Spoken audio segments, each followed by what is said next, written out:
And welcome to Energized. I'm Jason Mann with Jim Czek, and our special guest today is Brent Gilchrist from JDS Energy and Mining.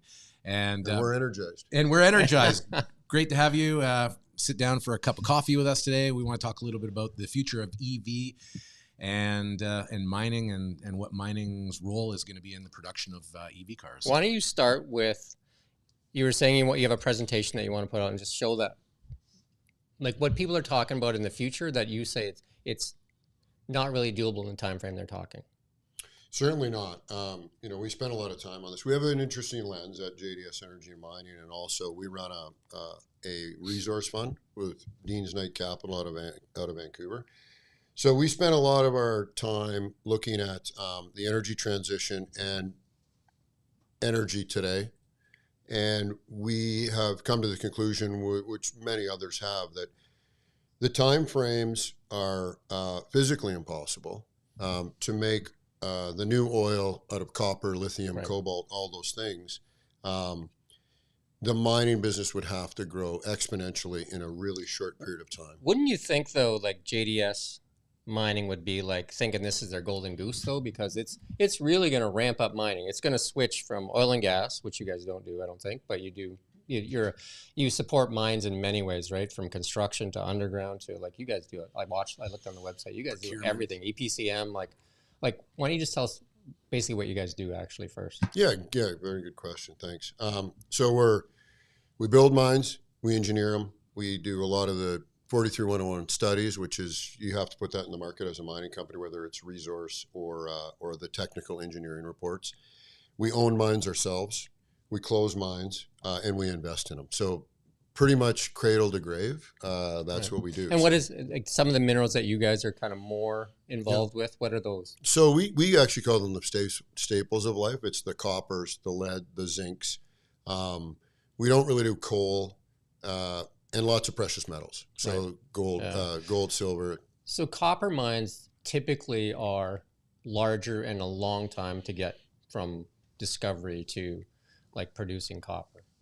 And there hasn't been a lot of new copper stuff put online for a while. No, we've had a few, and we have some good prospects, but it's getting more and more difficult, and some of it's, some people say the easy copper has been mined already. I wouldn't necessarily completely right, say that. We might find it in tougher regions. In terms, when I say tougher, I mean the Andes at 12,000 feet. But politically, we don't have the will in very many places to build big copper mines. I think if we found a huge copper mine just across the lake here, yeah, I doubt very much that we'd be allowed to build BC it. Used to be mining friendly and not as much today. So I'd say we still are mining friendly. We still do a good job. It's more difficult to get permitted today. There's some political objection, but you can still permit mines in British Columbia. It just takes you a lot longer. The price of copper, will that help getting more stuff online? Well, I think there'll be more opportunity to build deposits that aren't maybe as high grade and as large. Can you pull up the price of copper there just to kind of show a lot of $8,300 a ton. Yeah. So that's about $8,300 a ton. The price of copper, we think has to go up to encourage more. Right. But a lot of the objection today is political, not physical. Right. Like we can build things, we can mine things, but where are they going to let you? And you showed me a chart earlier showing the copper demand in an EV, and we were talking, and this is this chart. Like right now, a typical EV takes 183 pounds of copper. Mm-hmm. And an internal combustion engine takes about 48 pounds, and again the hybrid takes like double that. So copper is one of the bigger.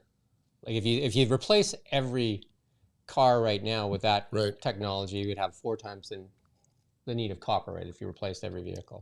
So I'd go one step further. Good point. I know that, you're thinking that Elon and Tesla's doing it, so that's fine. Yeah. The thing is this isn't the only input. No, I get that. I'm just no, I agree with you. I'm not. And so there is. I'm just saying technology can solve some of the issues, right? And this is yet to be proven because the Cybertruck came out with 48 volt technology. When we started building cars way back when, it was 6-volt technology, right? And then we Right. jumped to 12-volt technology, and then we kind of got stuck there. And even the CEO of Ford, Farley, said, like, we've been stuck there forever. Right. And it's mainly because of the suppliers. X, Suppliers are just like in that, like they're, like there's so many suppliers, they're in that 12-volt technology. So they built the Cybertruck in 48-volt technology, which the copper need is 25%, which is the equivalent of an ICE car then.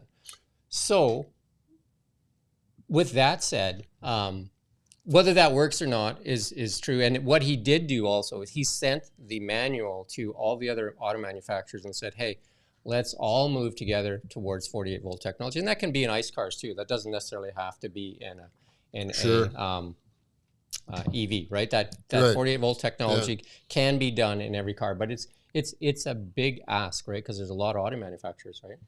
Yeah, and I think that could reduce some of the need for copper in the energy transition, but that's not even necessarily the biggest draw on copper. So if you look at the windmill, right, and you can build all the EVs you want, but if you're powering with coal, you're not really making any difference. So the every windmill has a copper cable the size of your thigh, and if it's offshore, that copper cable the size of your thigh is connecting to the grid. Right. So the amount of copper we need, and we look at copper because we know how to mine copper at scale in the world. We can't mine enough to meet the energy transition demands, but at least we know how to mine copper at scale. We do not know how to mine lithium at scale, cobalt, vanadium, nickel. These things, the mining business would, quite like you said, this is going to be great for you guys. Everything's going to be great for us. We need more mines, period. Whether we build another EV or not. If you take your cell phone, your cell phone, your iPhone is copper, lead, zinc, silica, gold, silver, everything, right? I mean, that is most people that are against mining are you know what I mean? They use it every day, and you couldn't take it away from them, right? They would lose their minds, right? And it's also got lithium in it, right? Because it's got a rechargeable battery in it, and that's got it all in there. The rare earths. It is basically. The EV it is battery technology too, right? And battery technology is getting better. You see, every time they do an iPhone, it lasts longer, right? So battery technology does improve. It is that. And one of the other things is just, and I'm not speaking on EVs. Like I do like EVs, but I mean, I'm not speaking on because it has to be done for climate change. I'm not speaking against it. So I'm just saying it's almost that it's. Like the vehicle's just better. It's like a flip phone versus an iPhone. That's beauty. That's in the eye of the beholder. But absolutely. Fine. So what I would say to you, the work that we do, we feel like the world, in particular the Western world, is we've become so wealthy that we've become completely energy blind. We don't know where our energy comes from. The average person on the street, and secondly, we don't know where our materials come from. And I don't know if you know a guy named Václav Smil. I don't. Václav is University of Manitoba, and he'd be one of the leading energy authorities in the world. And if you hear Bill Gates talking, he always refers to Václav because it's his advisor. And Václav said this about the energy transition and about the reduction of fossil fuels and how difficult it will be. There's 4 materials that we use today that created modern civilization. It's cement, plastics, it's steel, and ammonia. And he said, without those 4 materials, which are all fossil fuel and mineral based, obviously, you can have a society or civilization. You just can't have this one. Right. So the energy transition in a physics standpoint is very difficult. I said this to you earlier, but there's a group called Doomberg, and if you want excellent research on energy and materials, and they have a saying that I carry around with me all the time. In the war between platitudes, which we have platitudes all over the place. You guys know that. You're in the media. The war between platitudes and physics is undefeated. We know where our materials come from, where our energy comes from, and we know this transition is a challenge that may hurt a lot of people.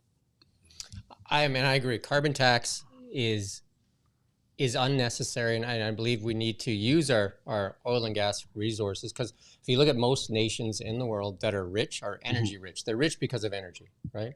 And the energy that we have. Not most, all. Yeah. You're right. If we have one of the richest nations in the world. Canada is one of the richest resources, and we have it all. We have oil and gas, we have natural gas, we have uranium, we have copper, gold, silver, nickel, like Voisey Bay, one of the biggest nickel deposits. Awesome. And even in Ontario, there's tons of mines. There's some of the biggest gold deposits in the world there. IM Gold is developing one of them right now, the Cote mine. And and I'm a big resource guy. I mean, I love gold and silver and all that stuff. And I think it's so important to what we do. But I also see on the other side, as technology changes, we have to adapt to what's going on. And I believe that, again, my side is I think that EVs are just a better car. And I'll give you a couple examples, and then you can discount them if you'd like. To boil a pot of water, it's the same energy it takes to drive a Tesla 1.6 kilometers. To finish cooking the pasta, it's another. You could drive that 4,000-pound car another 1.6 kilometers. A lot of the energy in a gas combustion engine is waste energy. Like, there's a lot, because when you have a gas car, you also have a cooling system, because you have to cool down the heat that engine is generating. So in an EV, most of the energy is utilized into the wheels. Like, it actually goes to propulsion. The other thing is there's like a lot less parts in a EV. Like, there's no muffler system, there's no oil changes, there's no drive shafts. There's just a lot less components that are involved, and there are people getting like 1,000,000 miles. I can show you on YouTube. Not everybody does that, but they say that the average range on one of those cars, their batteries is 400 to 800,000 kilometers, which is similar to what you get in a gas car, I take it, right? So the prices are coming down on these cars as well, and they are kind of like, I would say, like, they're at this time, they're not going to do heavy transport, right? Do you know what I mean? Like, although Tesla has a semi that they're trying to do. Let me cut you off. Sure. I don't care. Yeah. Well, that's good. So, no, I don't, because I'm talking about the energy transition and the materials and the energy we're going to need. So I don't care if EV's better or worse. Right. It's not. I didn't come here to say ICE is better, EV's better. I'm telling you what they're saying out there, and what politicians and people are signing us up for is a real problem. And I mean, you should ask me about ammonia. Why is ammonia so important? Sure. Why don't you share that with us? Because it feeds 4 billion people. So our synthetic fertilizer, that's how we feed this many people. That's a fossil fuel, natural gas production. So my argument wasn't whether EVs are good or bad. It doesn't matter to me. They're great. Yeah. I think we agree then, because I think the targets that they're setting will bankrupt most of the auto manufacturers. Do you know what I mean? Like, I mean, that's a lot of jobs. I agree. Do you know what I mean? They're going to bankrupt most of them, because you're telling them they have to produce only EVs by 2030. I just don't think, like, we're like 6-7 years away from that, and they're not even close. Did you see the Fraser Institute study? It just came out. So on that target, they said, and again, everybody's making calculations, and nobody's perfect on them, but just a quantum. We built 340 mines in Canada and the United States over the last 100 years. And by 2030, we need 388 new mines in North America.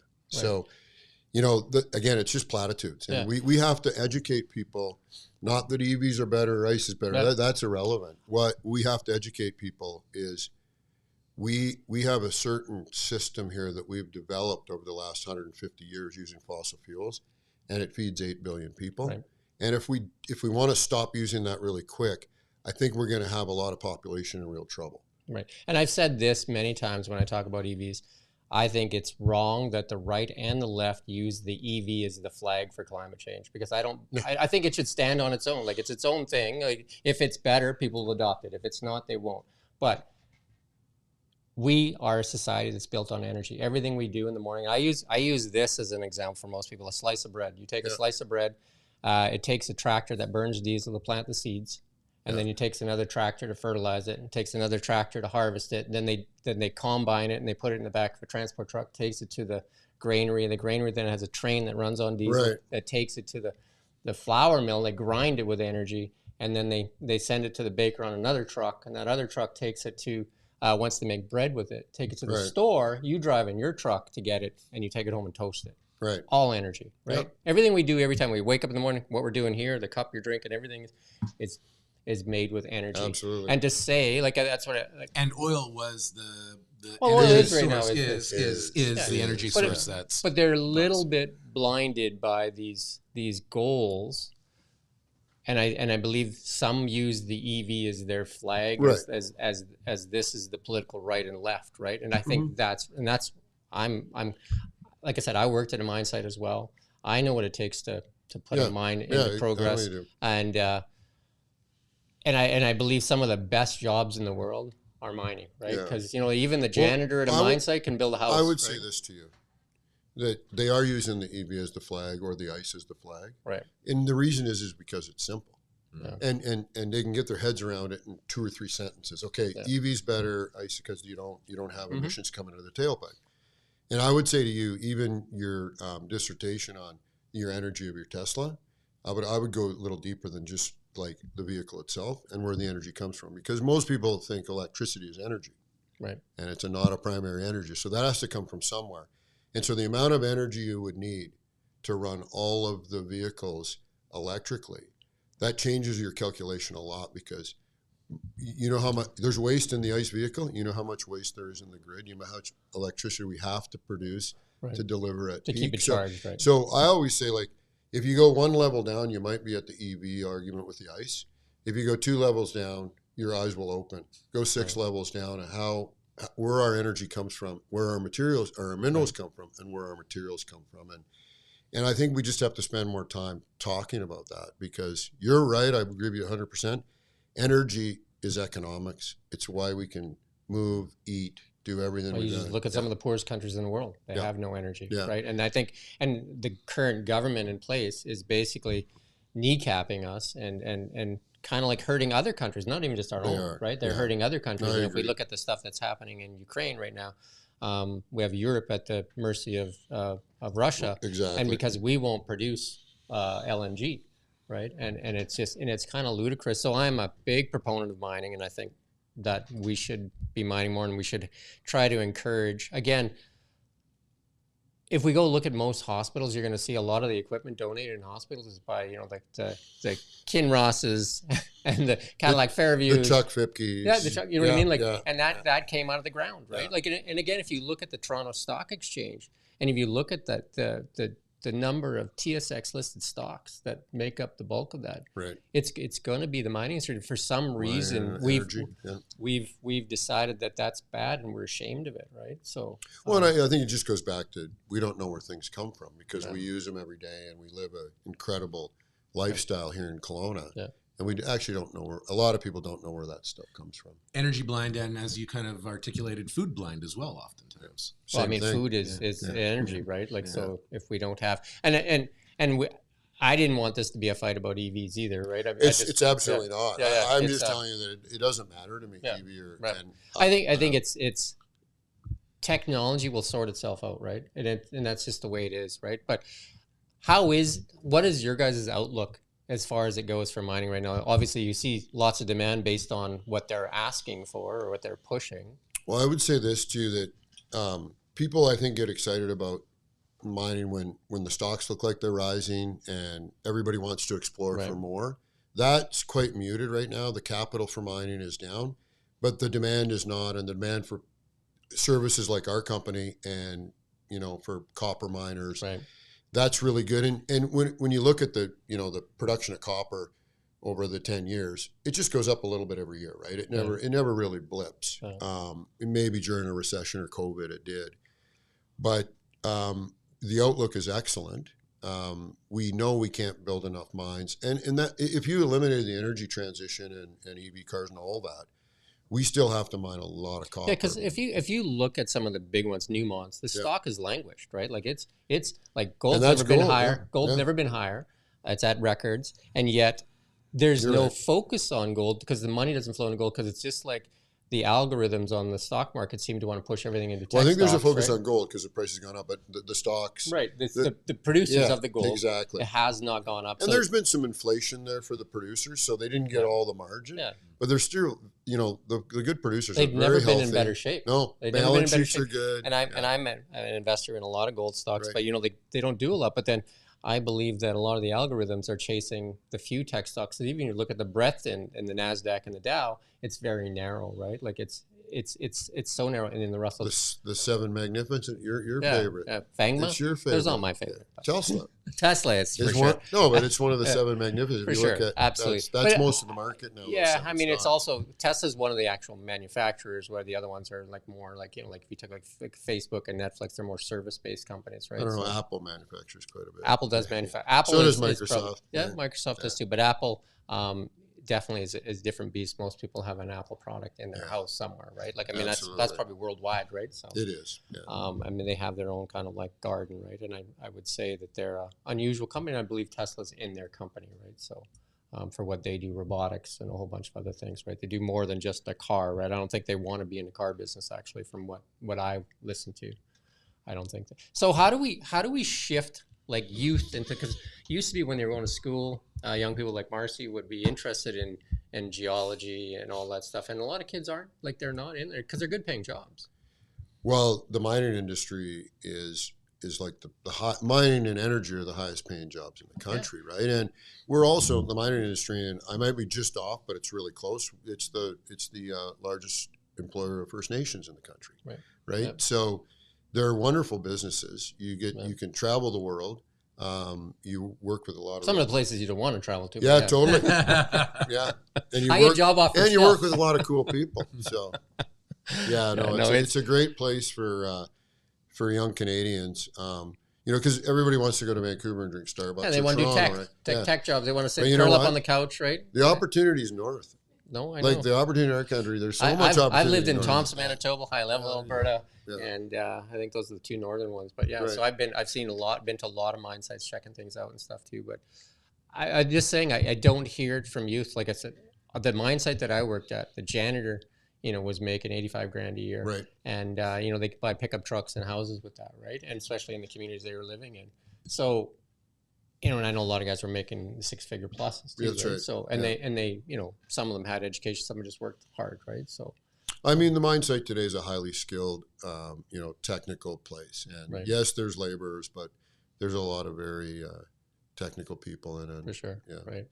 And they use a lot of electric motors there. They sure do. Yeah, use all the energy you can get. A lot of the mining, you must be seeing that though too. A lot of the mine sites that meet their ESG goals are doing they're doing everything they can, like autonomous trucks, solar stuff, and I mean, they're doing everything they can. It's very difficult not to use a lot of fossil fuels on a mine site, and probably the largest emitter really is the mining business. But everybody's trying to reduce their CO2, and I think it'll get better, but it's difficult. It's difficult to break rock. Yeah. With electricity, right? That's it. So you need diesel. So what's the message that you want to, like, you're trying to get a message out to local council, to government and stuff? What's that message that you're trying to get out? We typically present to our investors, right? And but I have reached out, and a city council wanted to talk about the transition from a material standpoint. We have lots of excellent data on that. And it maybe puts a little more realism in just saying something, right? Just saying that, we're going to get rid of all fossil fuels. Well, how do we mine all the material we need without them? It's so this is at the local level, which the local level doesn't really have a lot of policy decision making. You know what I mean? At this level, they don't really make policy as far as the feds, where they say the mandate is to remove ICE cars and that. How do we get more of that message to the federal government where they're willing to listen, or the provincial government, right? This is what I would say, though. Right. If you look, our council said a lot of things about the transition. So it would just be like, hey, listen, I don't have any argument here. I'm just going to talk about what we'd have to do. From the federal, I think it was my wife said to me, she said, all the work you do and all the data you look at, would you, why doesn't Justin Trudeau have this data? I said, well, can you imagine if we were able to present it to him? What would you think would happen when he walked out the door? Nothing. Right? So that's it. We like educating our investors. Yeah. So I guess because we think we're going to make a lot of money on this. Yeah. So I think you're making money no matter what. Yeah. It's mining. The question that I would have, or that the challenge I would put to you is, how do you make it so that it's easier to digest instead of making, like, because I've seen lots of mining presentations. I invest in a lot of mining stocks, right? So I've read tons of presentations and stuff like that. But sometimes people get lost, their eyes glass over and stuff like that, and they're just asking, should I or shouldn't I, right? So how do you simplify the message for people? So I would say nobody's eyes gloss over when I present. There you go. First of all. So I got to come to one of yours. You do. And I think, we're obviously selling products too. We want people to invest in us. But the fact is when I sit down with people, I actually want to educate them about this transition and how difficult it's going to be and the materials and energy we need and the disruption of trying to do it too fast. So so you're outlining a problem. Yeah. Right? You're outlining a problem, but what's your solution? Because obviously you're going to come with a solution. And you're like my wife. Yeah. Every time she's like, "Man, what's the solution?" And there is no solution. Right. There's some trade-offs. Yeah. And I don't have it. But let's identify the problem first. Now, we want to reduce CO2, right? What is the problem with doing that? Let's at least understand what coal does in the world, what gas does in the world, what oil. We don't even understand what those do. So let's understand that first, and maybe we'll have a better understanding of how we are able to reduce the CO2 emissions in the future. The argument against you would be then, they would say, the people pushing for these changes, they would say they already know the answer, and the answer is if we don't do something today, the world ends. So do you know what I mean? Like, so what you're saying is we need to do more studies, and it's kind of like... No, I don't. I'm not saying we need more studies. I think we just need to respect the complex that we've built. Right. We need to understand, again, where do things come from? How do we solve for that? Yeah. How do we eliminate the use of fossil fuels? But by just saying it? Yeah. But I mean, I think a more stark thing would be like, okay, if we continue down this path and we say there's no ICE vehicles by 2030, the ICE vehicles will exist, but there'll be no more made, right? Yeah. I think we would probably see the bankruptcy of probably most of the legacy automakers. For sure. I think they're close to that already. Do you know what I mean? Like if you look at their stock charts tell a lot of things, right? If you look at a stock chart, it's very telling, right? And also then what happens if all those jobs, all the manufacturing, because it's not just Ford just doesn't make trucks in a vacuum. Like there's guys that supply parts for the trucks and all that stuff. And so what happens to them? And then is there less trucks? So the price of everything else go up? Like there's repercussions for our actions for sure, right? Well, and if you have a problem with like you said, the traditional manufacturers, and then it goes on to the Teslas and the people just making electric cars, they won't be able to make enough. That's what I'm saying. The volume is not there. And the materials, they won't, even if they could ramp up manufacturing, who's processing the battery materials? Who's making the batteries? And that's why I say, like, with Elon, he's sharing, his patents are wide open. Sure. Like he says, like, because he knows he can't do it himself, right? So if he can't do it himself, that's why I think he's developing a relationship with companies like Ford and stuff like that, because he knows, like, he can't do it himself. So, but there's so many other aspects, like trucks, tractors, and trains. Boats. Planes. Burn diesel, super tankers, all that stuff. Burn diesel, and a lot of it, right? Like they actually have always burned bunker C. Oh, well, there you go. The bottom of the barrel. That's been transferred. I mean, trucks and tractors and trains. Trucks and tractors, but boats, ships. They have always burnt the bottom of the barrel, the heavy carbon, the bunker C, and now they're that's been limited because that had a lot of sulfur in it. It had nothing to do with CO2, but sulfur's not good. So we have incredible challenges. I'm here to just point out there's some challenges. We need to at least understand deeper than just the surface. I think, like I said, I think there's a huge opportunity for the mining industry, and I know they've been reluctant. A lot of them. I mean, I've worked for a mining company. We're just like, keep your head down, don't say anything, just shut up, right? Like just so that we can keep operating, right? Because there's always, like people are trying to shut you down all the time, right? So just keep quiet. But I think at some point they need to stand up and say these are the things that we do in this is what we contribute to society. And I don't think that message is getting out, especially in school. Like they would present in colleges or even high schools where kids are like, I want to be a geologist, I want to be an engineer, and I want to do this and I want to do this. But now I'm just like, I want to just work on my computer and do this. But I mean, they don't see that like AI is probably going to take all those computer jobs away, right? And I just think the mining industry could do better to talk to youth. I think you're right. I agree. And I think we could do better.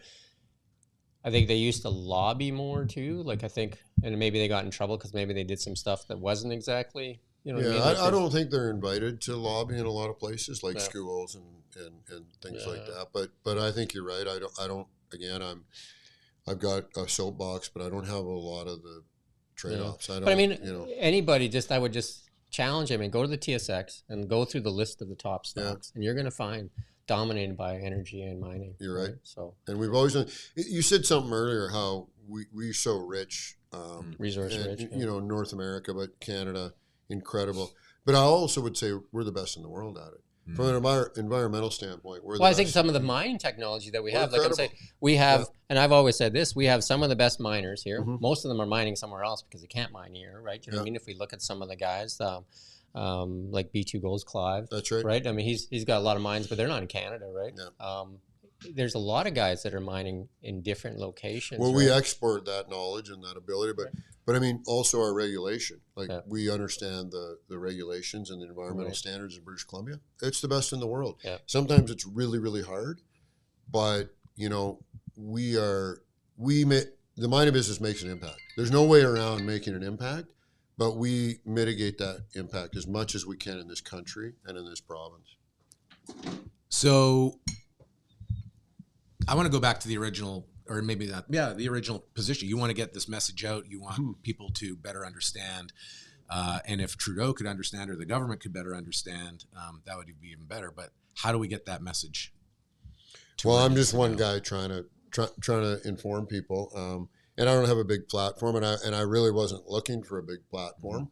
This is the biggest platform I've been on, so thanks for the invite. But yeah, I think that people need to educate them. So there's wonderful resources out there, including Vaclav Smil. If you've never seen him or read him, he's a Canadian, and he's probably written 40 books. And his last one is How the World Really Works, and that's a good place to start. It's very simple, and he's trying to teach people how the world works. Like where's everything coming from that we get to live like this? You said that he was an advisor to Bill Gates. Isn't Bill Gates behind the electrification? He's a climate expert and a Well, I would say Vaclav's the climate. I he's a think matter all of his fact, right? information comes from. Yeah. But I mean, I think Bill Gates is really behind nuclear, and He is, that is yeah, a great yeah. trade-off Yeah. to everything we do. It's not necessarily popular everywhere, but Yeah. we know it's a fantastic source of energy.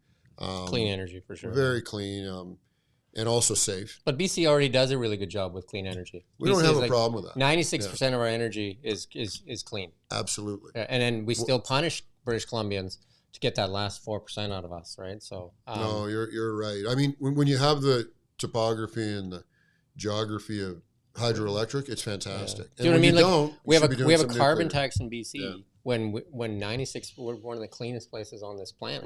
96% of our energy is clean, yet we still need to punish 96% of our electricity. Right. Yeah. It's clean. Yeah. Right. And then it doesn't make sense to continue to punish.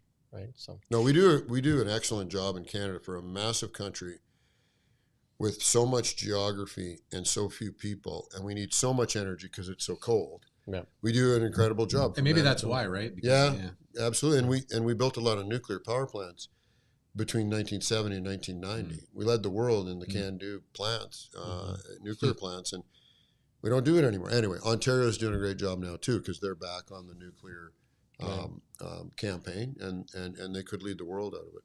And Danielle Smith's fighting back. Absolutely. Thank you for coming in though. Oh, it was a real pleasure. Great debate, and We do it again. We probably agree on 96% of the There you stuff. My role here was really just to referee. Referee, and, yeah. Back in the old days, right? You got to do a little bit of We fisticuffs, gotta right? get him a jersey. Exactly. Thanks, guys. That was Indeed. really awesome. Good to have Thank you. you. Great to meet you guys. Yeah, likewise. All right, so that's your episode of Energized for today. We'll be back next week with more, and in the meantime, lots to dig into here and learn about the electrification of the country. Until next time, have a great day.